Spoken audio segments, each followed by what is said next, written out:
राधे राधे। आप सबको स्वागत है मेरे चैनल संस्कृति वीडियोस में। आज हम सुनेंगे श्लोक 55 से आगे। जब युवती ने अपना दुख बताया तब नारद जी ने कहा, साध्वी, मैं अपने हृदय में ज्ञान दृष्टि से तुम्हारा संपूर्ण दुख का कारण देखता हूँ। तुम्हें विषाद नहीं करना चाहिए। श्रीहरि तुम्हारा कल्याण करेंगे।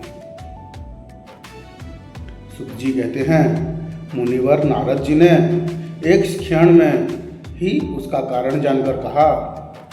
नारद जी ने बोला, देवी सावधान होकर सुने, यह दारुण कलयुग है। इससे इस समय सदाचार, योग मार्ग और तप आदि सभी लुप्त हो गए हैं।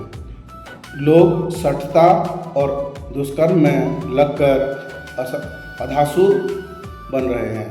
संसार में जहाँ देखो वहाँ सत्य पुरुष दुख से म्लान हैं और दुखी सुख खुश हो रहे हैं।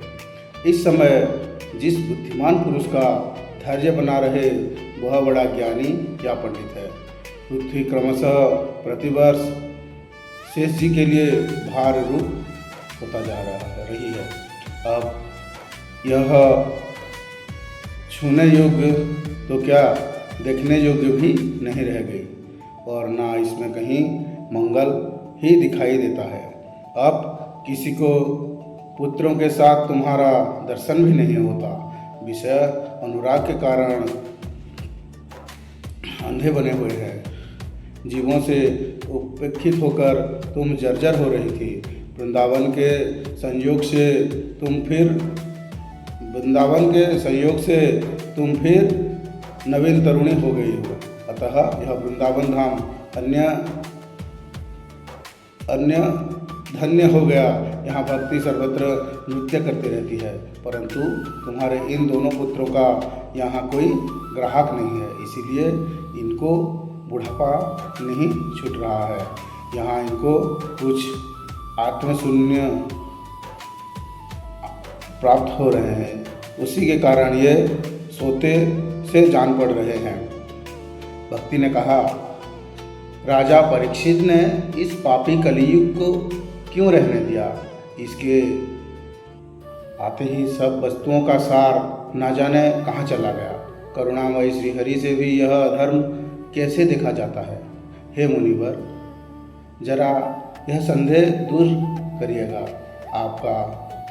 आपके चरणों में मुझे बड़ी शांति मिली है।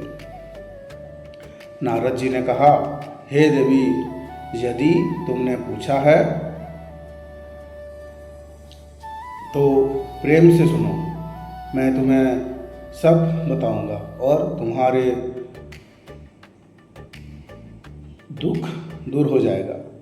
जिस दिन भगवान श्री कृष्ण इस भूलोक को छोड़कर अपने परम धाम को पधारे, उसी दिन से यहाँ संपूर्ण साधनाओं में बाधा डालने वाला कलियुग आ गया।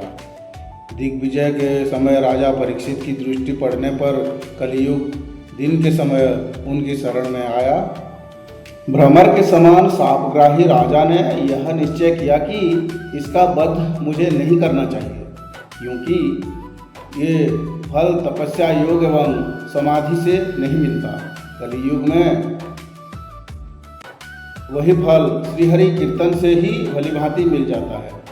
इसी प्रकार सारहीन होने पर भी उसे एक ही दृष्टि से सारयुक्त देखकर उन्होंने कलियुग में उत्पन्न होने वाले जीवों के सुख के लिए ही इसे रहने दिया था। इस समय लोगों को कुकर्म में लिप्त देखने के कारण सभी वस्तुओं के सार निकल गया है और पृथ्वी के सारे पदार्थ बीजहीन भूसे के समान हो गए हैं।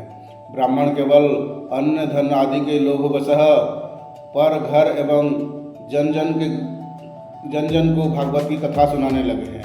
इसीलिए कथा का सार चला गया। तीर्थ में नाना प्रकार के अत्यंत घोर कर्म करने वाले नास्तिक और नारकी पुरुष भी रहने लगे हैं। इसीलिए तीर्थों का प्रभाव भी जा रहा है। जिसका चित्त निरंतर काम, क्रोध, महान लोभ और तृष्णा से तपता रहता हो, वो भी तपस्या का योग करने योग्य नहीं है। इसीलिए तप का भी सार निकल गया। मन पर काबू ना होने के कारण तथा लोभ, दम और पाखंड के आश्रय लेने के कारण एवं शास्त्र का अभ्यास ना करने के कारण ध्यान योग का फल मिट गया। पंडितों का यह दशा है कि वे अपनी स्त्रियों के साथ पशु की तरह रमण करते हैं। उन्हें संतान पैदा करने की ही कुशलता पाई जाती है। मुक्ति साधना में ना सर्वथा अकुशल हैं, वे सर्वथा अकुशल हैं। संप्रदाय अनुसार प्राप्त हुई वैष्णवता भी कहीं देखने में नहीं आती। इसी प्रकार जगह जगह सभी वस्तुओं का सार नष्ट हो गया है। यह तो युग का स्वभाव ही है, इसमें किसी का दोष नहीं है। इसी से पुंडरीकाक्ष भगवान बहुत समीप रहते हुए भी यह सब सह रहे हैं। सूत जी कहते हैं, सैनक जी, इसी प्रकार देवक्षी नारद के वचन सुनकर भक्ति को बड़ा आश्चर्य हुआ। फिर उसने जो कुछ कहा उसे सुनिए। भक्ति ने कहा, देवर्षि आप धन्य हैं। मेरा बड़ा सौभाग्य था जो आपका समागम हुआ। संसार में साधुओं का दर्शन ही समस्त सिद्धियों का परम कारण है। आपका केवल एक बार का उपदेश धारण करके साधु कुमार प्रहलाद ने माया पर विजय प्राप्त कर ली थी। ध्रुव ने भी आपकी कृपा से ध्रुव प्राप्त किया था। आप सर्व मंगलमय और साक्षात श्री ब्रह्मा जी के पुत्र हैं। मैं आपको नमस्कार करता हूँ। राधे राधे।